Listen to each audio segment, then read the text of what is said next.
Blake Lively filed a lawsuit against her It Ends With Us director, Justin Baldoni, in December 2024, accusing him of sexual harassment. The controversy soon widened when Taylor Swift's name surfaced, given a long-standing close friendship with Lively.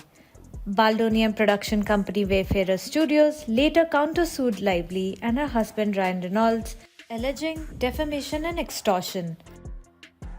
Baldoni also sought to subpoena Swift, but she publicly distanced herself from the dispute through a statement, after which he withdrew the move and excluded her from the case. In a new twist, text messages exchanged between Taylor Swift and Blake Lively during the making and release of the film were unsealed and presented as evidence in court. Among the most notable was a conversation between the two friends around the time It Ends With Us was released, in which they referred to Baldoni speaking about being sexually traumatized by an ex-girlfriend. Swift wrote to Lively, "I think this bitch knows something is coming because he's gotten out his tiny violin."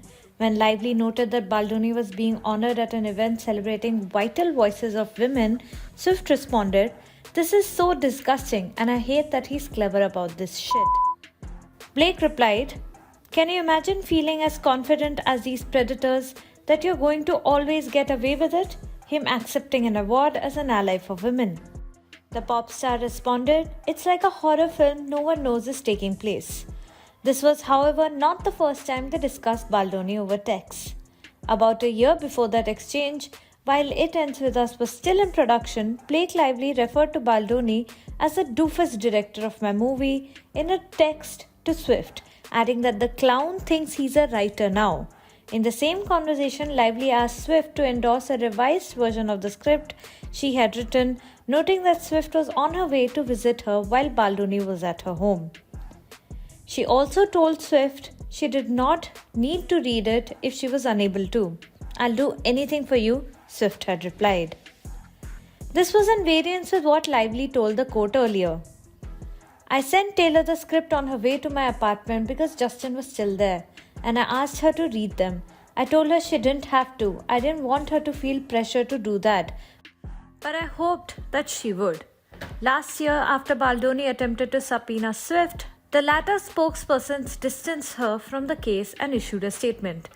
Taylor Swift never set foot on the set of this movie. She was not involved in any casting or creative decisions. She did not score the film. She never saw an edit or made any notes on the film. She did not even see It Ends With Us until weeks after its public release and was traveling around the globe during 2023 and 2024, headlining the biggest tour in history.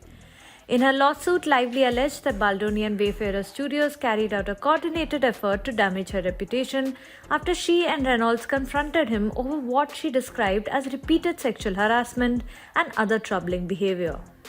After Baldoni's countersuit was initially dismissed, his lawyer dismissed Lively's claims, saying her allegations of on-set sexual harassment and a covert smear campaign were no more true than before.